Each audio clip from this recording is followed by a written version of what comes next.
C'est comme dit notre président de la République, et c'est resté un slogan pour nous tous. Si vous ne croyez pas à mes paroles, mais croyez au moins à mes actes.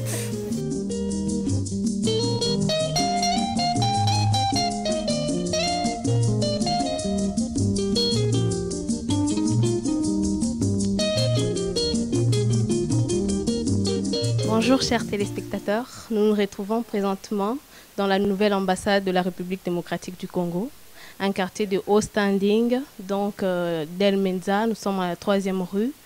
À ma gauche, j'ai le visionnaire de la vision diplomatique ici en Tunisie, son Excellence. Est-ce que vous pouvez nous donner un aperçu personnel, une certaine présentation? Nous sommes ici dans le quartier de Menza 1, 3 rues à Tunis. Comme vous pouvez le constater, après plusieurs efforts, étant donné que notre pays entretient des relations diplomatiques avec la République tunisienne depuis 1960, la RDC a toujours été locataire, malheureusement. Et grâce à la vision du chef de l'État, je cite le président de la République, Joseph Kabila Kabange, dans le cadre de la reconstruction de la modernité, il a plu, suite à notre demande, de pouvoir nous doter de notre propre chancellerie. Après plusieurs années, et grâce aussi à l'effort de mon actuel ministre des Affaires étrangères, Tshibanda Toumoumoulou, dont je salue, parce que c'est grâce à lui, à l'époque où il était directeur de cabinet du chef de l'État, qu'il a facilité afin que nous puissions acquérir ce bâtiment que vous êtes en train de voir, qui est en pleine reconstruction, aménagement, pour que bientôt nous puissions travailler dans des conditions dignes, à l'instar donc des autres ambassades à travers le monde.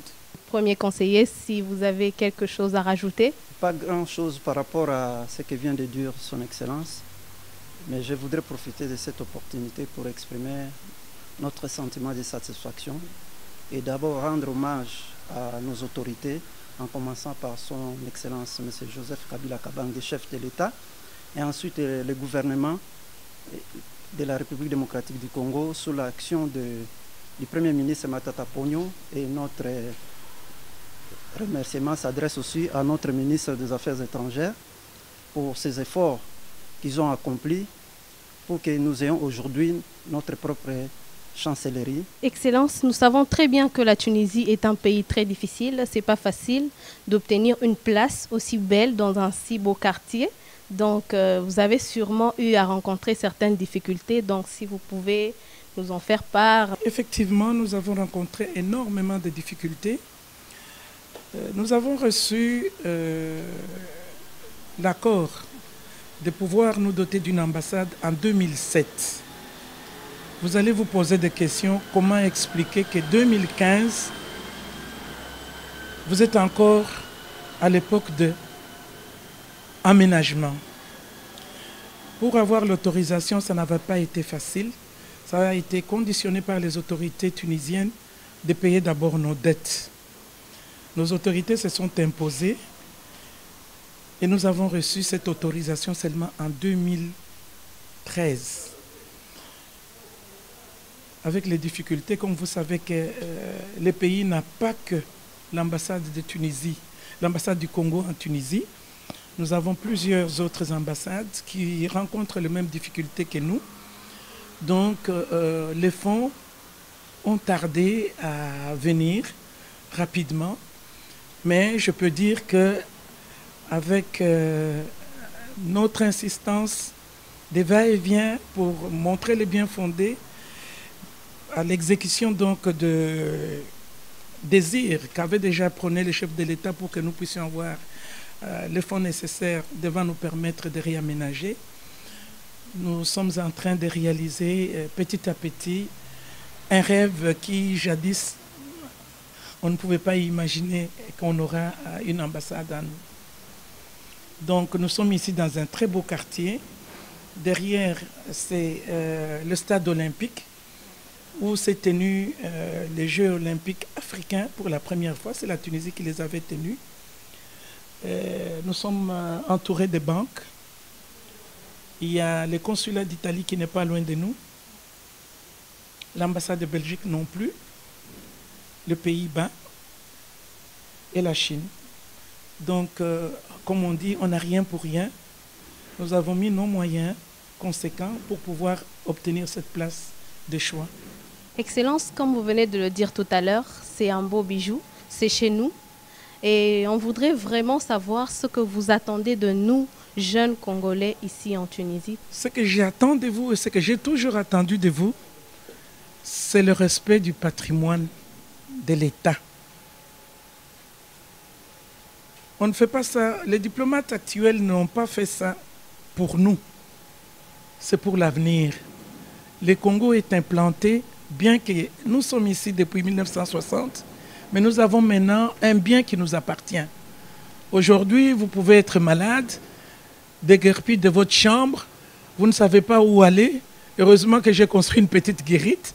Au moins, vous pouvez passer une nuit en attendant qu'on vous trouve une solution. Je demande à vous, les jeunes Congolais qui sont en Tunisie, d'abord, votre première tâche, c'est d'étudier. Vous êtes l'avenir de demain, vous êtes ici, dans un pays magnifique à vivre. Personne ne peut nous le contredire. Un peuple tunisien, c'est un peuple accueillant. Les écoles ne manquent pas. Mais ce que je vous demande, vous, mes compatriotes congolais, c'est d'abord arriver à faire vos études, ce qui est le premier point principal pour lequel vous êtes en Tunisie. Ne prenez pas les risques, vous le savez, ce n'est pas l'occasion de le dire. Vous savez combien nous avons perdu des compatriotes en mer. Vous êtes ici pour les études.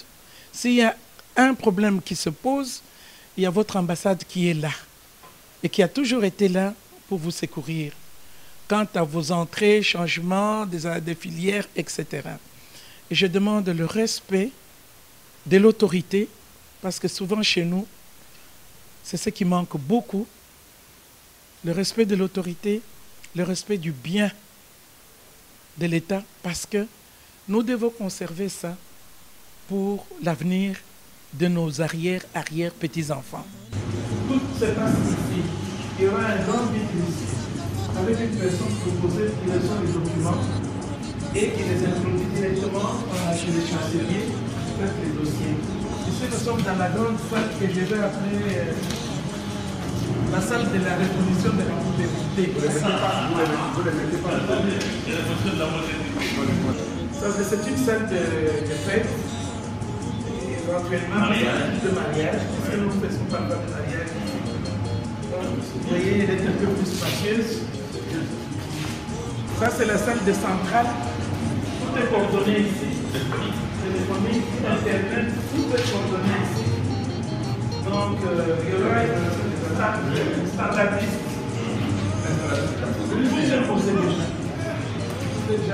La personne qui est ici reçoit des communications. Et il les dispatche dans tous les bureaux.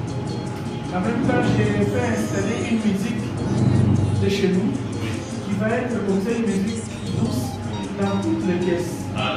Oui, quand vous entrez dans n'importe quelle pièce que vous trouvez, vous avez la musique en boucle, ainsi que les images du président, ses réalisations qui vont passer en boucle. Ici, on travaille, mais on a toujours un ventre quelque part. J'ai fait quelque chose pour les diplomates. Ça, c'est la cuisine. Ou quand j'ai des invités, c'est la cuisine qui va être installée. Vous voyez? Tout ça est la cuisine. Il y aura une grande table ici. Quand vous êtes ici, Il y a un téléphone qui sonne de votre bureau, vous pouvez parler tout à l'état à la cuisine à manger. On a les grands porteurs du chef de l'État. Vraiment en grandeur nature. Donc on va dessiner le Congo ici. Et ça va être ici avec des fleurs.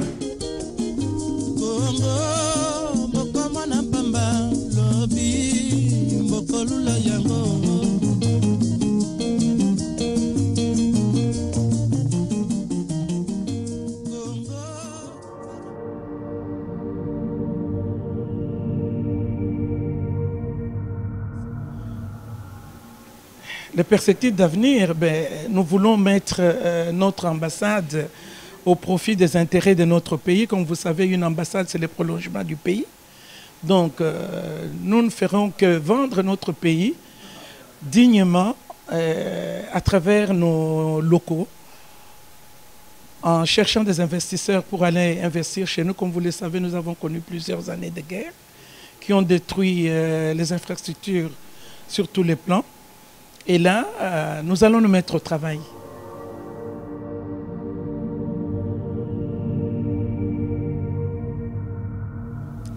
Je vous dirais que c'est un coup de chance. C'est vrai que la Tunisie est considérée parmi, plutôt l'ambassade de la RDC en Tunisie est considérée comme une petite ambassade. Mais moi je dirais que on ne voit pas une ambassade, la taille d'une ambassade à travers la dimension du pays. Vous pouvez être dans un grand pays et ne rien faire. Et dans un tout petit pays, faire des exploits. Il y a un adage qui dit qu'il ne demande rien à rien. Nous avons demandé. Ce n'est pas venu au hasard.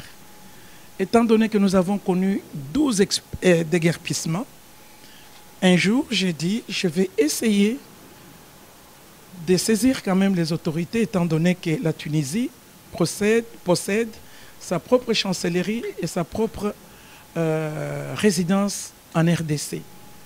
Et nous avons sollicité l'indulgence du chef de l'État et qui a bien voulu accéder à notre demande. Donc, c'est comme dans une famille, vous pouvez avoir 3 ou 4 enfants. Il y a un qui n'osera pas, mais il y a un autre qui osera pour dire « Moi, je vais demander un peu à papa s'il peut m'acheter un vélo. » Et papa va l'acheter. Donc, c'est ce que nous avons essayé. Ça, c'était un coup de chance et nous avons demandé. Et la Bible dit qu'il ne demande rien à rien. Si vous avez un tout petit mot de la fin pour quelque chose à dire pour les citoyens ici. C'est comme dit notre président de la République. Et c'est resté un slogan pour nous tous. Si vous ne croyez pas à mes paroles, mais croyez au moins à mes actes. Et ce que vous voyez ici, c'est un travail d'équipe. Nous ne sommes pas nombreux, mais nous faisons ce qu'on appelle la rotation. Chaque diplomate met le sien. Quant à la surveillance, à l'exécution, bien entendu, nous avons un maître d'ouvrage, mais nous suivons en groupe pour que nous puissions avoir une belle réalisation de notre ambassade. Le mot de la fin serait que le remerciement aux autorités congolaises qui ont emboîté les pas, comme le fait si bien notre chef de l'État. La reconstruction n'est pas seulement à Kinshasa, mais elle se fait aussi à l'extérieur. Et comme vous le voyez, nous sommes dans la politique de la reconstruction pour pouvoir essayer que l'image de notre si beau pays rayonne à travers le monde. Je remercie à nouveau mes autorités, mes chefs hiérarchiques du ministère. Je remercie les chefs de l'État et j'espère que les autres ambassades emboîteront les pas, ne vendront pas donc nos acquis. Peut-être qu'un de vous un jour sera ambassadeur de ce pays et dira, tiens, j'ai vécu des moments où cette ambassade était en pleine reconstruction. Aujourd'hui, c'est moi le chef de mission.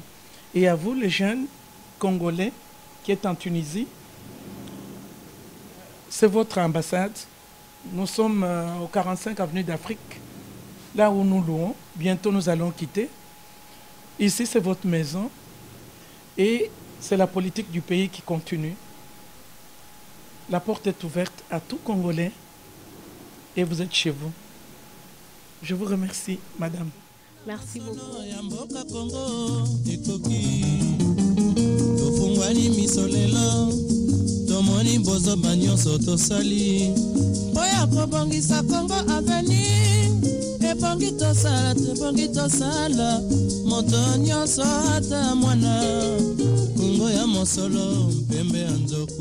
À ce moment, moi je suis en mission de service pour amener les dossiers de chef de travaux et assistants de l'INBTP où je donne cours également, afin qu'ils fassent leur doctorat ici à l'Université de Carthage. Et l'ambassade de la République démocratique du Congo en Tunisie est en train toujours de m'accompagner partout où je passe. Et que les résultats sont probants. Le 9 récipiendaires viennent d'être acceptés pour qu'ils fassent leur doctorat ici, afin de renforcer donc le corps professoral de l'INBTP Kinshasa dans 5 ans.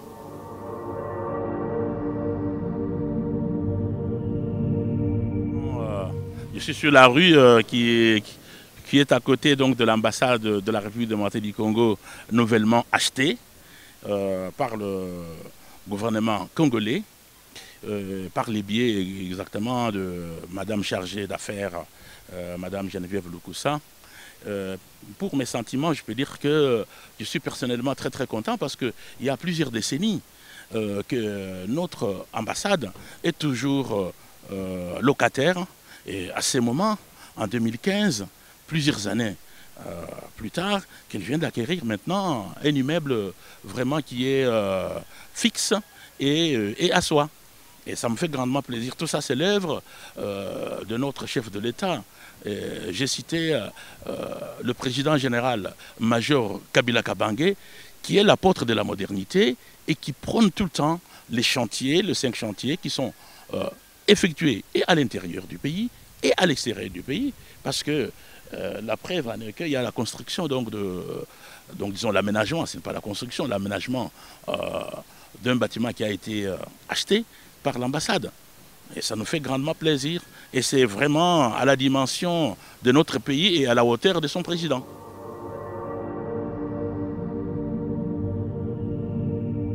Et, disons, je parle pour tous les étudiants qui sont ressortissants de la République démocratique du Congo, ici à Tunis. Quand il y a des problèmes, cette ambassade intervient. Et cette ambassade est dirigée par une dame, en l'occurrence Madame Geneviève Lukusa, qui est chargée d'affaires. Et ça fait beaucoup d'années qu'elle est ici, et elle est habituée, elle fait tout pour que la République démocratique du Congo soit vraiment bien représentée ici. Alors pour les étudiants, je peux aussi vous dire, comme aussi elle vient de le dire, soyez quand même contents que cette ambassade soit vraiment bien respectée. Parce que souvent ailleurs, il y en a qui se dirigent donc en combattant pour, en cas d'un petit problème ou un petit souci, ils partent donc détruire le patrimoine du pays. Et ça, c'est une très bonne remarque que je suis en train de faire à tous les étudiants qui sont ressortissants de la République démocratique du Congo ici à Tunis. Veuillez respecter cette ambassade, c'est l'œuvre donc de plusieurs personnes. Donc c'est pour vous.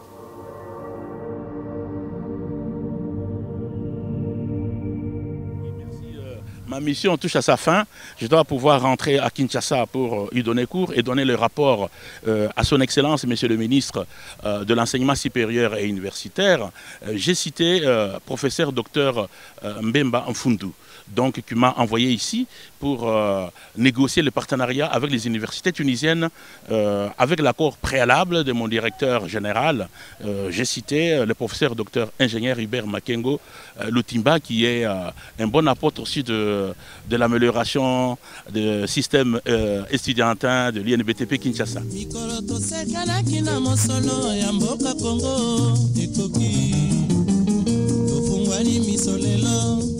Tomoni bozo banyo soto sali